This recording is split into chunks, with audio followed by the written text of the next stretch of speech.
2. Category is the new strategy. Why categories? A brief history of books that marked milestones in market thinking. 35 years ago, at the height of the TV age, to marketing. Experts published positioning, about maneuvering a product to the top of an existing market.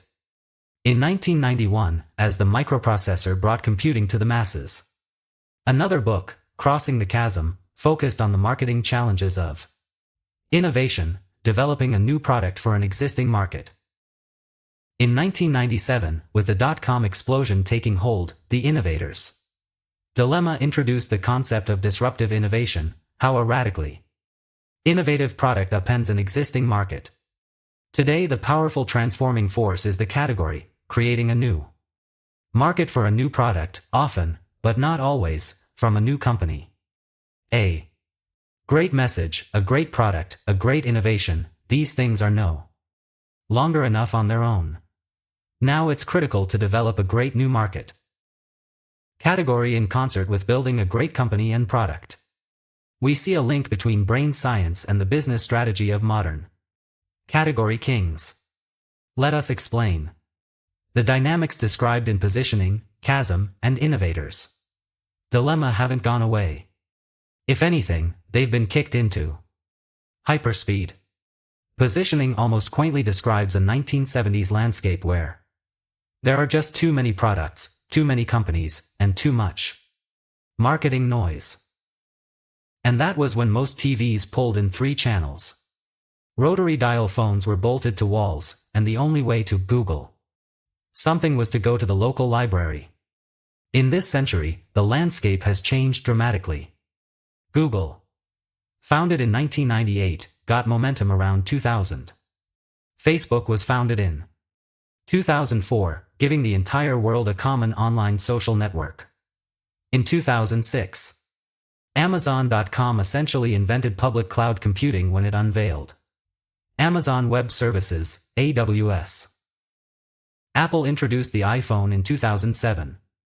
Together those products and services laid the foundation for a new era, driven by mobile devices, social networks, cloud computing, and data about everything.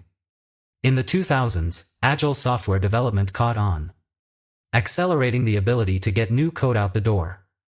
New forms of financing such as crowdfunding and angel investor networks coupled with the rise of startup accelerators made it easier than ever to raise money for new companies, while at the same time the cost of everything involved in starting a tech company, aside from insanely expensive office space in Silicon Valley, fell through the floor. If in 2000 a new company would spend $1 million on technology to get a first viable product to market, by 2015 the cost to do the same had dropped to something like $10,000. Meanwhile, a new generation of customers, millennials, born since the 1980s, entered the market. They have lived their entire lives in the digital era and demand inexpensive, mobile, connected products and services. By 2020 this generation will make up half the workforce, driving business purchase decisions. So starting a company and launching a product are cheaper and easier than any time in history, and that means that for every well-known problem, hundreds of solutions can instantly appear out of nowhere. Brand names you can't pronounce, let alone remember, pop up overnight. It's hard to know a YIK yak from an itbit or a nuzzle. The number of choices make it almost impossible to figure out which product to buy. Potential customers, whether they are consumers or enterprise buyers, easily wind up overwhelmed by the solutions pitched to them. It becomes much easier, much clearer, for people to think primarily in terms of the problem they want to solve. In that sense, a problem is a category. A company that best frames a problem is the company that often comes to define and take the category. Put another way, winning companies today market the problem, not just the solution. For potential customers, categories become an organizing principle. The public comes to understand the problem that's been defined, and then demands a product or service that solves it. Uber initially built its new Category around a simple, clear problem. Taxi service usually sucks. As Uber expanded, it opened up more category potential by framing a broader problem. How can you reliably get around town without a car? Uber had to get people to understand that this was a problem that could be solved in a new, technology-based way. As often happens, it was a problem many people didn't know could be solved. Once the public understands the problem, people latch on to the most popular solution. Given all of the product and service choices people must make, it can get too burdensome to research every offering. So we pick the leader. Global networks, search engines, and social media allow everyone to quickly identify the top solution. Almost as soon as the problem, the category, is well understood, customers find the most popular solution and flock to it. Especially for digital products and services, there is no reason for anyone to settle for what they see as second or third best. Everyone who wants the best can get the best, instantly. The perceived best takes almost all of the market share, second best manages to hold on to enough to keep going, and the rest get pretty much nothing. The ideas behind categories and how customers organize their buying decisions have been understood for some time. Even in the 1970s, Rise and Trout described how, cope with complexity, people have learned to simplify everything. They added, the ranking of people, objects, and brands is not only a convenient method of organizing things but also an absolute necessity to keep from being overwhelmed by the complexities of life. Amazing, right? People in the 70s were overwhelmed. A real-life Austin Powers, frozen since the 60s and revived in the 2010s, would blow his brain circuits by just walking into a Costco or looking at an iPhone app store. And even back then, as Rise and Trout explained, marketers knew that winning a category meant everything. History shows that the first brand into the brain gets twice the long-term market share of the number 2 brand and twice again as much as the no. 3 brand, they wrote. And the relationships are not easily changed. What's different now, though, is the sheer magnitude and velocity of this dynamic. The 1970s saw, compared to today, few new products or new categories because barriers to entry were so high. New products, almost always physical in that non-digital age, had to be manufactured and distributed. Getting the word out involved buying costly advertising on TV or in print.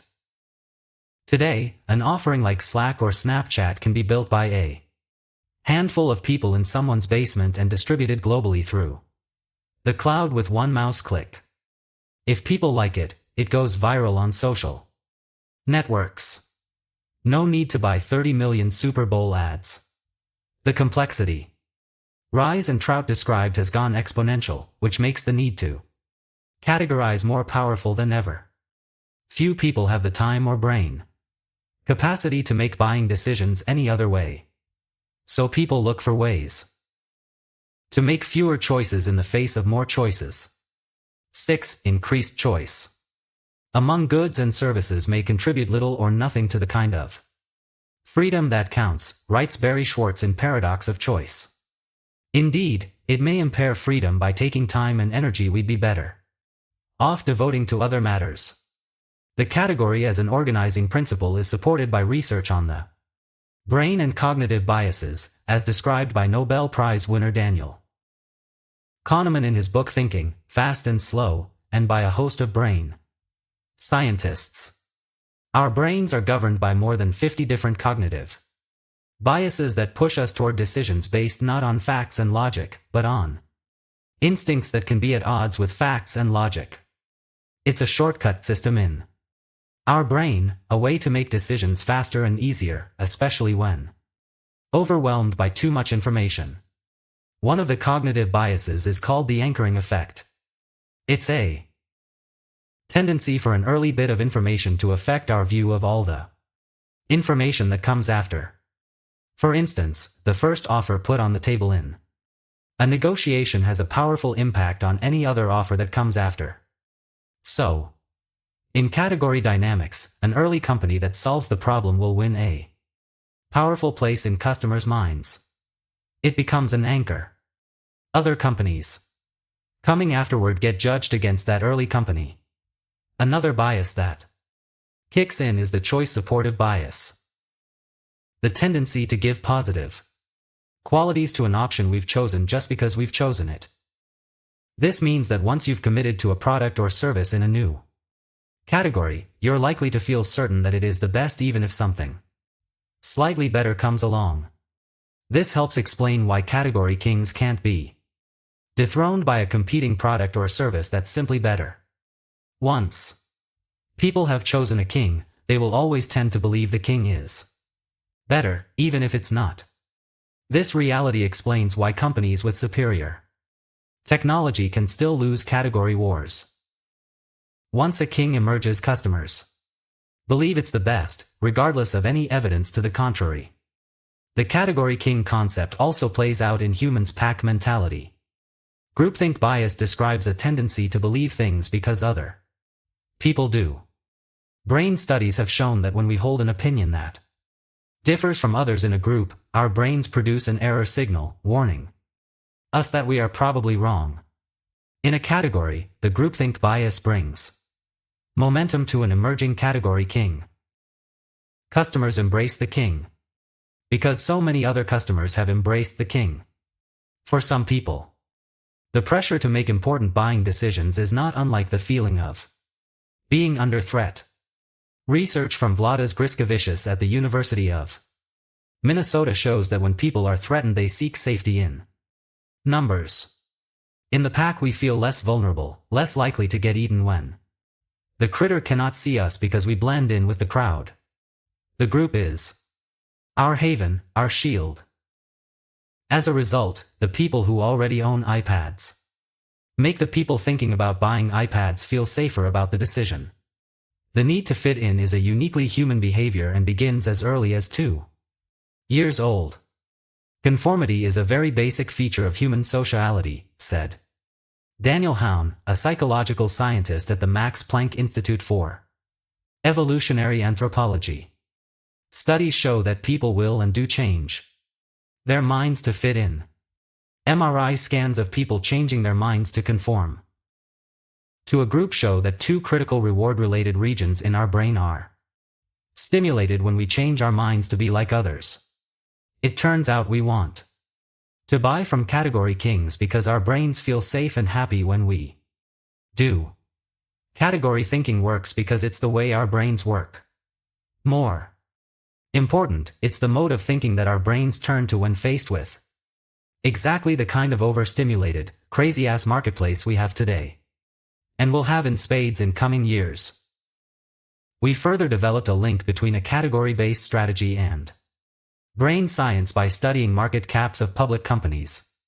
We analyzed the total value created by every technology IPO from 2000 to 2015 and found something remarkable. We found a consistent, sweet spot window. The data show that the best time for a company to go public is when it is between 6 and 10 years old.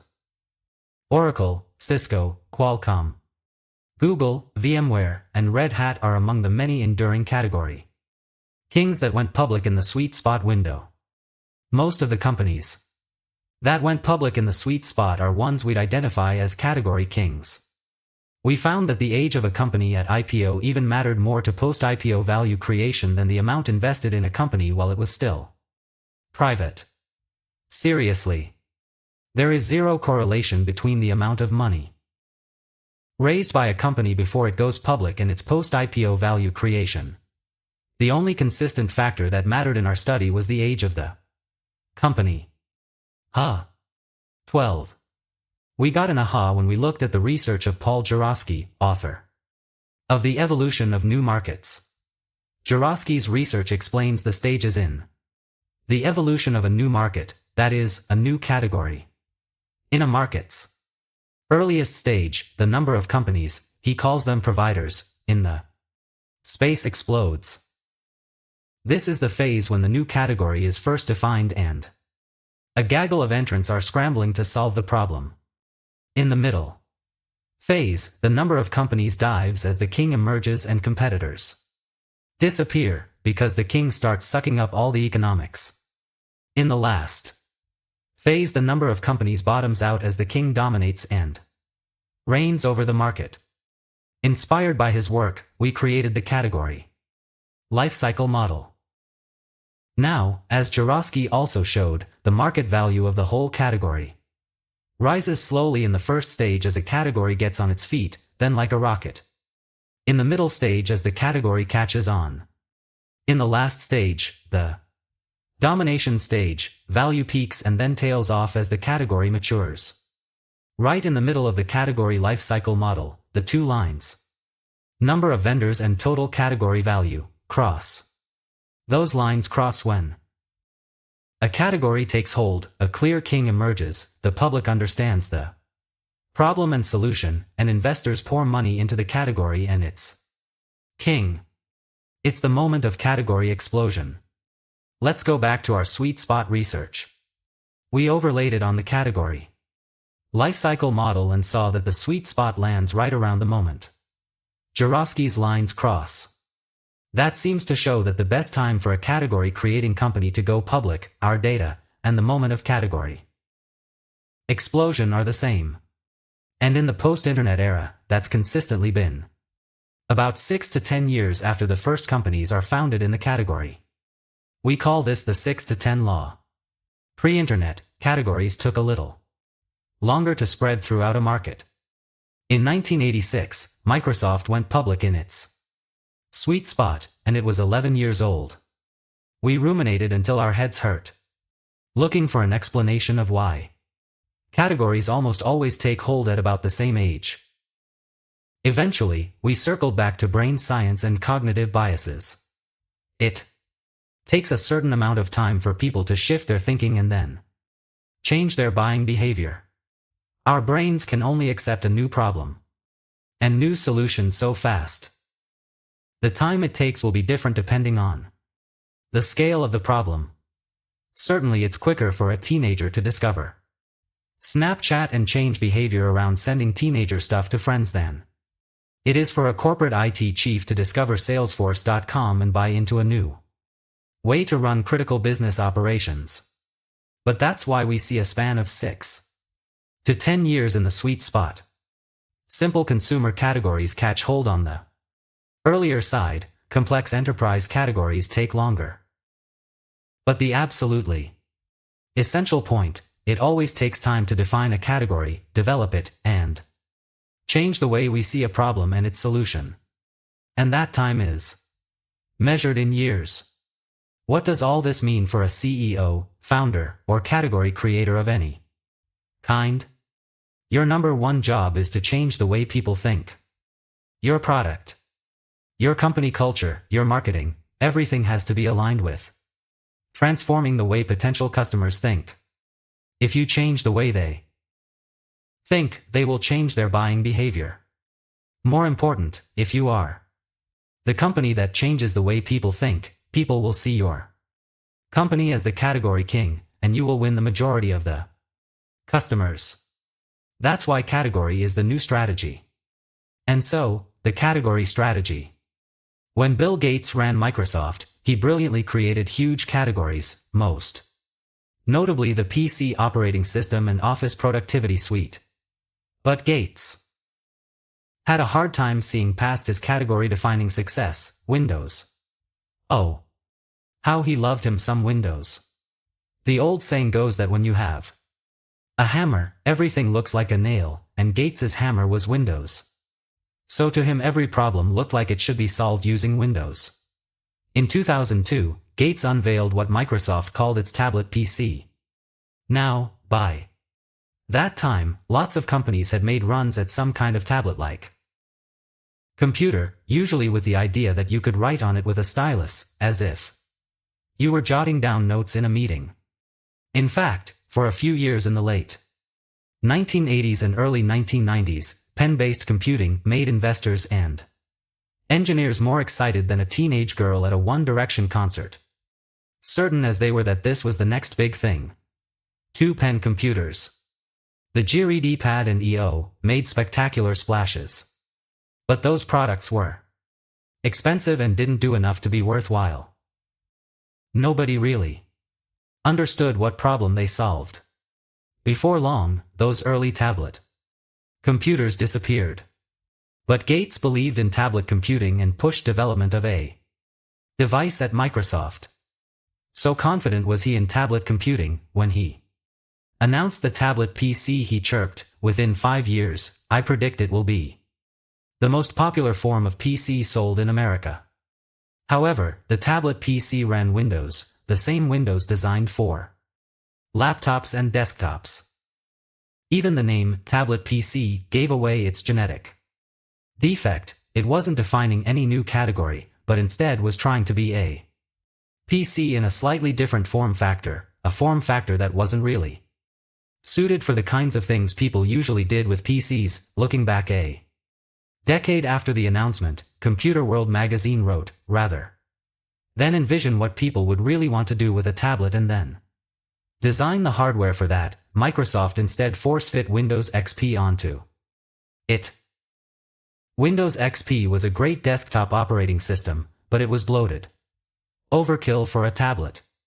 Within 5 years, instead of flying off Best Buy shelves as Gates foretold, the tablet PC was a goner. It failed to create or spark a new category. 8 years after Gates's announcement, Apple CEO Steve Jobs took the stage for one of his famously dramatic product unveilings. The room went dark, and Jobs put up a picture of an iPhone and a MacBook laptop, with a question mark in between. "Is there room for a third category of device in the middle?" Jobs said to the audience. He dismissed past efforts to fill that spot, saying they were just bad laptops. But, he said, there had to be a place in our lives for a device that is so much more intimate than a laptop and so much more capable than a smartphone. With that, he showed the first iPad. And then Jobs uttered the magic words, the words that showed Apple had thought about this new product in a new way. The iPad creates and defines an entirely new category of devices that will connect users with their apps and content in a much more intimate, intuitive, and fun way than ever before. The iPad wasn't a laptop or a phone.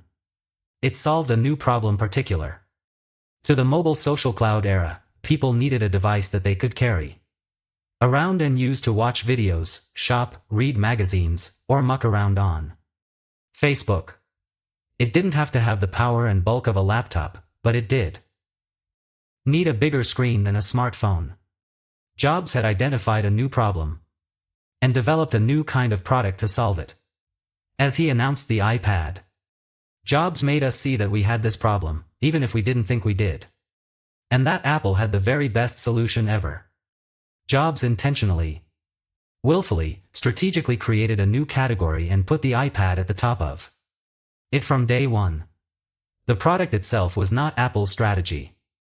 Selling more of a certain kind of software was not Apple's strategy.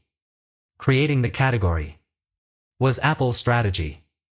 Of course, it worked. In the first year, Apple sold about 15 million iPads, representing more than $10 billion in revenue. And soon after, copycat tablets showed up from competitors from around the world, including Samsung, LG, and eventually Microsoft. As almost always happens, though, the copycats barely impugned upon the category king's dominant share of the category's economics. Category as a strategy is not only for tech companies. Manoj Bhargava was born in India, moved to the United States when he was 14. Dropped out of Princeton his freshman year, lived as a monk back in India for 12 years, moved back to the United States, then started a plastics company.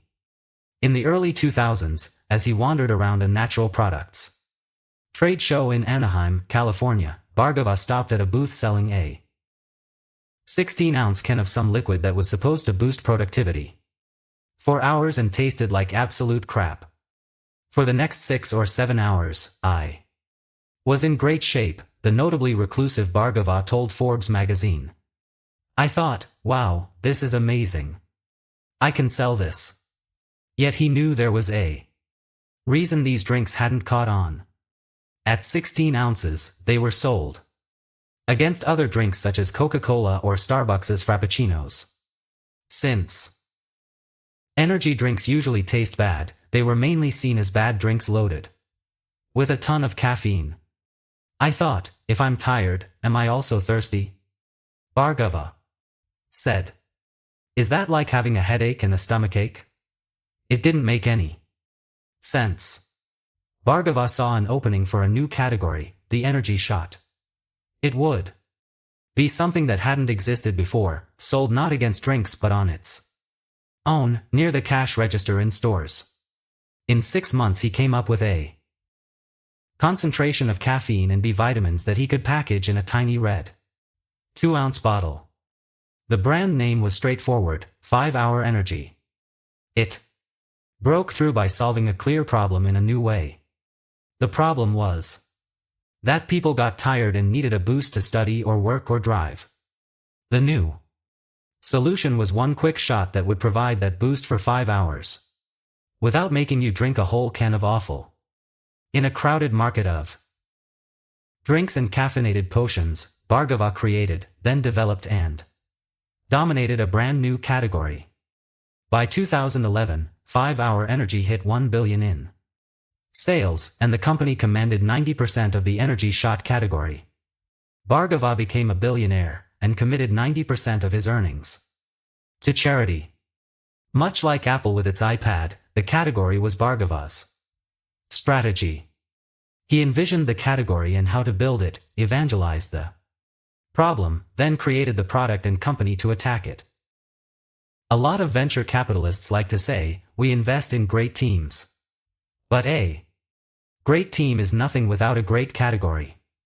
A great team in a lousy category or a Me Too position in an existing category is a losing cause. But if a middling team stumbles on a great category, the category will make heroes of the team. The product doesn't have to be an engineering marvel either, it just has to be good enough to satisfy the category. When the right product and right company connect to a strong category, the category literally pulls the product or service out of the company. We see that all the time with these rocketing startups, from Facebook in the early 2000s to Slack in the mid-2010s. Once the category's problem gets defined, the market demands the solution, and potential customers will turn to the consensus solution with ferocity. In a well-honed category-driven strategy, the company designs the category, evangelizes the problem, offers its solution to the problem, and then the category makes the company its king. The greatest power comes from the people proclaiming their own king. A self-determined king that isn't made by the category is a hollow despot destined to be overthrown at the first sign of weakness. This is why a category-based strategy requires the design of a great product, a great company, and a great category at roughly the same time. They are of a piece, designed to work together to change the way people think. We depict the strategy as a triangle, with each side of equal importance. Actually, we prefer to think of it as a bar stool with 3 legs, required to keep us firmly seated in front of our beers, but a triangle is easier to draw. Category-driven strategy looks the magic triangle. To improve the odds of becoming a category king, companies should engage in product design, company design, and category design at roughly the same time. Product design is the purposeful building of a product and experience that solves the problem the market needs solved. The goal is what is traditionally called a great product/market fit. In other words, a great product/category fit. In the tech startup world, most companies actually begin with a product, a couple of folks messing around in a garage to make something. Company design is the purposeful creation of a business model and an organization with a culture and point of view that fits with the category. The goal is a great company/category fit. Category design is the mindful creation and development of a new market category, designed so the category will pull in customers who will then make the company its king. In marketing terms, it's the air wars. It's about winning the war for popular opinion, teaching the world to abandon the old and embrace the new. Category design builds the profile of the space, while drawing attention to the company creating it. The next chapter will go into a deeper exploration of category design. All three elements, company design, product design, and category design, work together and balance each other to exert great force on a company's success and value. The legendary, enduring companies get the three elements of company design, product design, and category design in such a state of synchronicity, they reinforce each other and build momentum in a flywheel effect. We'll discuss the flywheel in greater detail in Chapter 8. The triangle of design might look like it is specific to startup companies, but that's not the only way it works. Enduring companies that build powerful flywheels create and expand categories over and over.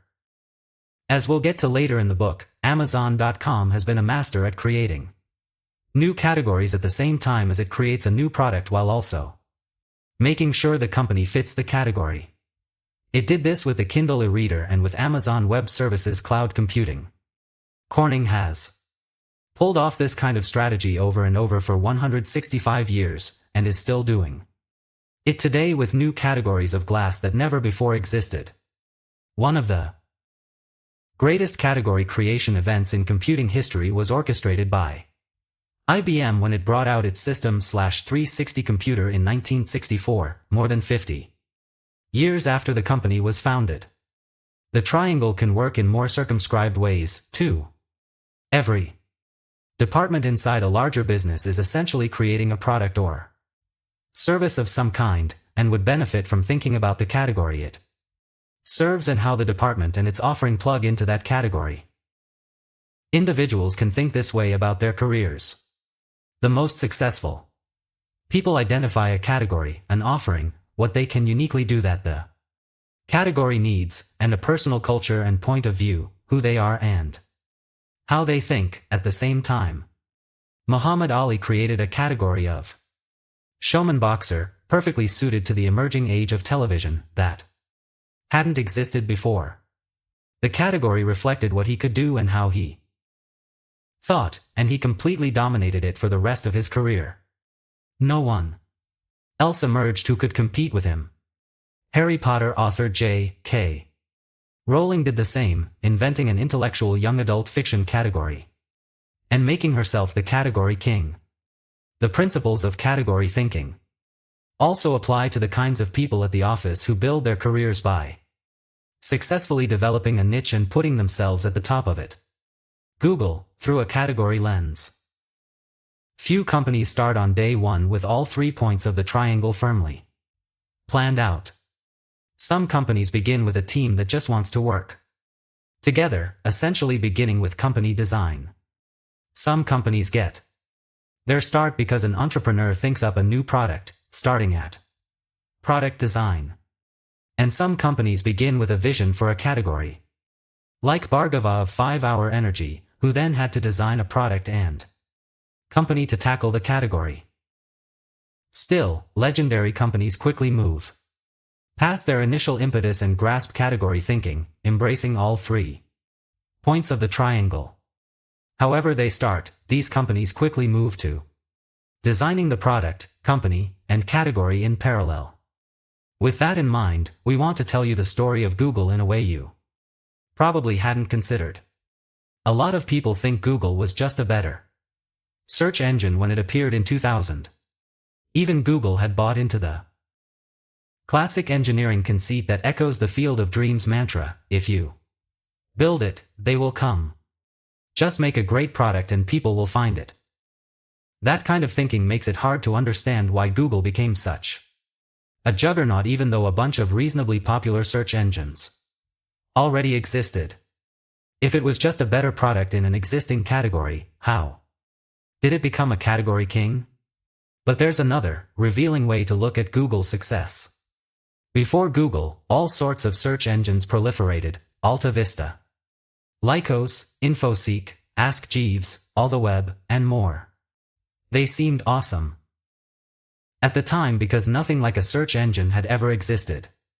But none of those search engines made real money. The only way they could monetize search was through banner ads, which never worked well for anybody.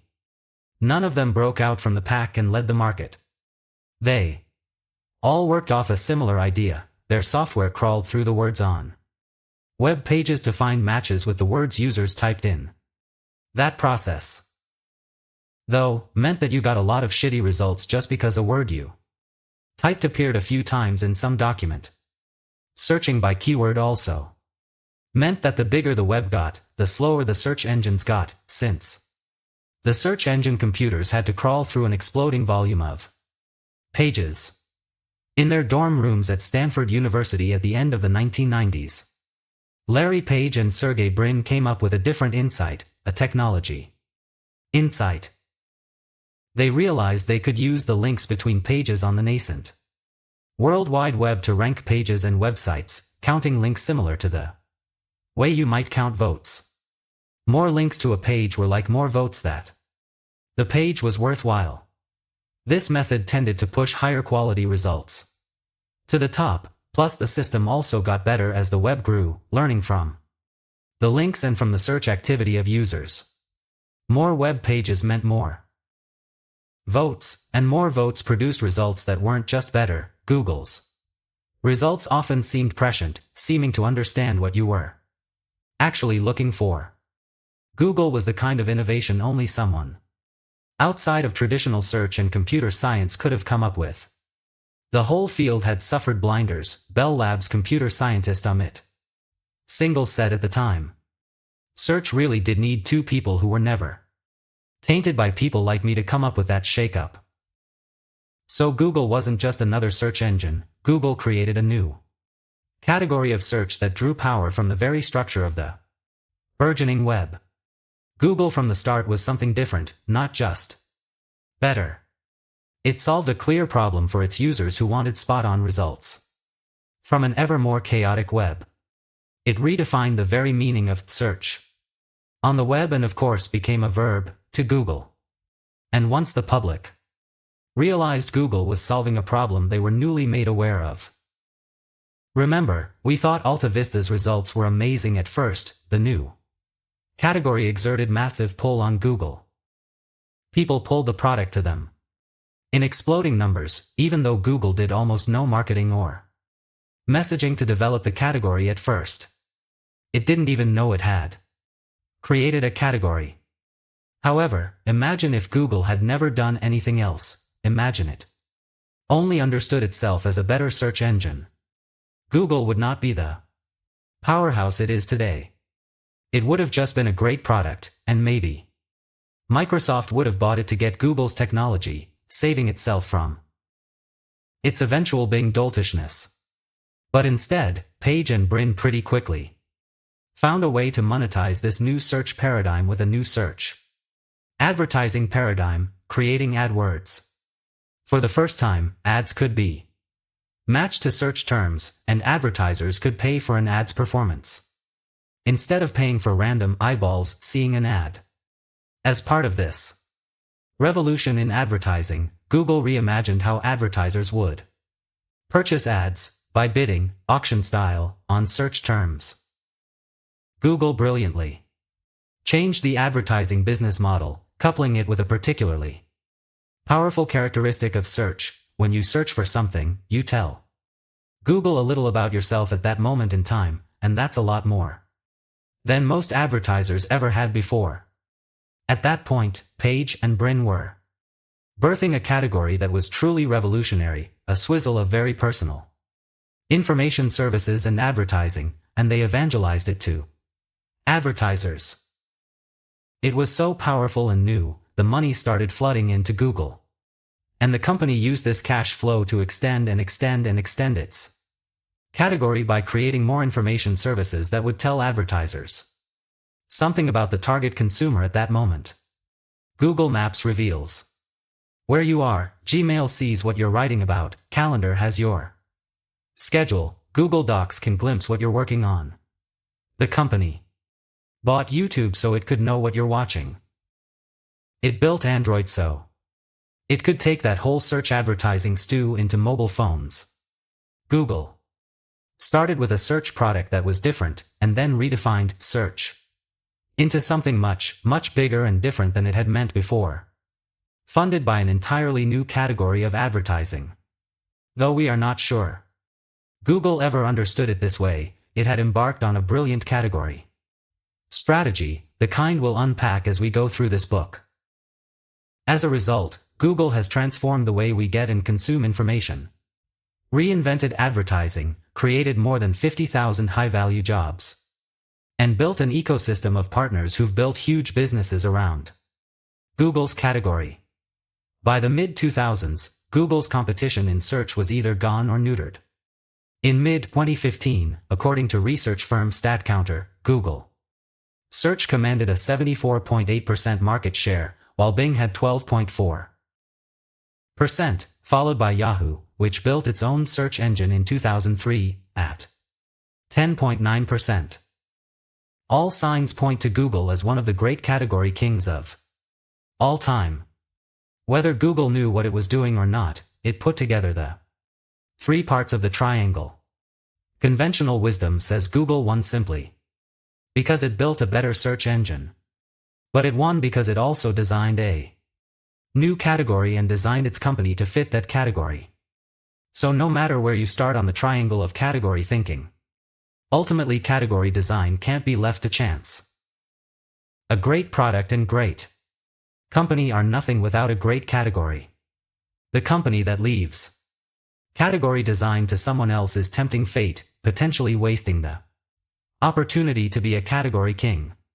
And as we've seen, the king takes almost all of the category's economics, market share, market cap, and profits, leaving its followers with crumbs. A category crowns a king. We love Diane Greene, founding CEO of VMware, and think she's brilliant. We talked to her about VMware's beginnings, and came to realize that at the start, VMware had no idea it was about to create a powerful category. The VMware product started as a research project by Greene's husband, Mendel Rosenblum, a computer science professor at Stanford. At the time, computers could run a single operating system, like Microsoft's Windows. Rosenblum developed software that would essentially partition a computer, allowing it to run another operating system at the same time. The second operating system would be kind of a virtual computer running inside another computer, so Greene and Rosenblum started calling their product virtualization software. At first, the product was aimed at researchers who might want to run an experimental piece of software in a safe container inside a computer, avoiding the risk of the experimental software fucking up everything else on the machine. Our early customers were all physics and chemistry professors, Greene told us. It was our internal joke. VMware, it's not for everybody. You have to be really smart. Still, Greene and Rosenblum weren't naive. They realized they'd created a new kind of product, and that it could be useful in a lot of situations, like for corporations wanting to safely test software on their systems. So in 1998 they started a company, made Greene CEO, and shortened Virtual Machine Software to VMware. A name pretty much everybody involved hated. They found that the technology was difficult to explain. A lot of venture capitalists didn't invest because they didn't understand the market, in part because Greene didn't even understand the market. We didn't think it was going to become a multi-billion-dollar industry, she told us. We just said, this is, like, really needed. VMware's founders started at the product design corner of the triangle. They knew that technologists had at least a vague sense they needed virtualization software. Greene was still struggling to comprehend and articulate the category when VMware was ready to release the first version of its product. Instead of trying to sell the software through typical channels, Green decided to put it up on VMware's website and allow people to use it for free for 30 days. VMware posted the software on a Sunday afternoon. We only had a limited amount of bandwidth that we had paid for, Green recalled. And so we came in at like 6 in the morning, on Monday. And there's all these emails from this kid at Cornell, and he goes, VMware, your site went away. It ran out of bandwidth. I'm hosting it at Cornell and I'll record everybody that comes and share all that information with you. When Green and her team looked, 75,000 people had downloaded the product. It dawned on Green that VMware had created an entirely new category. Virtual machine software that had fantastic potential. She dove into a version of category design, talking to the media about how this new product worked and how it could save corporations fantastic amounts of money on operating their computer systems. She realized there was a huge problem VMware could solve: vastly underutilized corporate computers, and started to publicize it.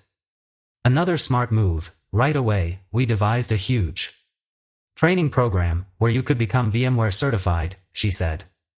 It was a tactic for shaping the category and building an ecosystem of users and believers. Over the next few years, Green did a lot of things right to design and develop this category and ensure that VMware was its undisputed king. But the important part of this story is the way the category instantly embraced VMware and made it the king.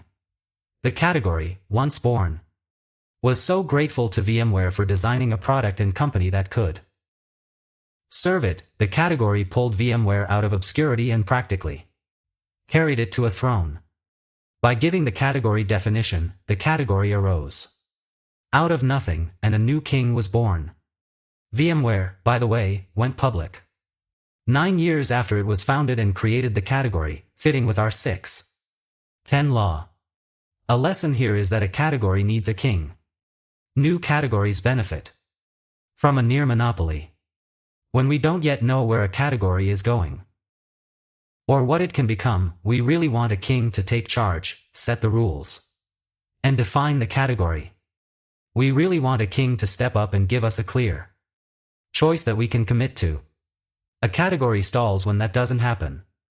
In capitalist societies, there's a stubborn conviction that intense competition is always better for the public. The harder firms compete, the more efficient and innovative they become, driving down prices and giving us cooler products and services. But that's usually only true in mature businesses, where the categories have been around forever. Frozen foods needed birds eye to develop the category, but now the category is mature and the problem it once represented is thoroughly defined and solved. The category no longer needs a visionary leader to bring it to life. All that's left to accomplish are incremental improvements in price and quality, and competition is good at driving that. Looked at another way, if Bird's Eye had a near monopoly on frozen foods for nearly 100 years, we'd now be paying a lot more for frozen food that hasn't improved much in decades. Over time, monopolies tend to get lazy and greedy. But in the category building stage, a strong king makes all the difference. Finally, as we alluded to earlier, new technology has made it possible to create categories faster than ever. Speed as a competitive weapon has always mattered, especially in technology. Entrepreneurs, CEOs, and VCs have put their faith in speed-based strategies like first-mover advantage for decades. But in the mobile social cloud era, companies have no time to waste in adopting category thinking. We believe this trend will hold true in good times or bad. It certainly has in the past. Our window for analyzing startup data included both terrible times for tech investment, 2000 to 2001. Right after the dot-com crash, and 2008-09, after financial markets melted down, and exuberant times, 2004-07, 2011 to 15. The trend toward speed holds up through all these eras. What does this mean for entrepreneurs, CEOs, executives, investors, and other go-getters? You have no time to waste. So read this book as fast as you can, then get to work on your category.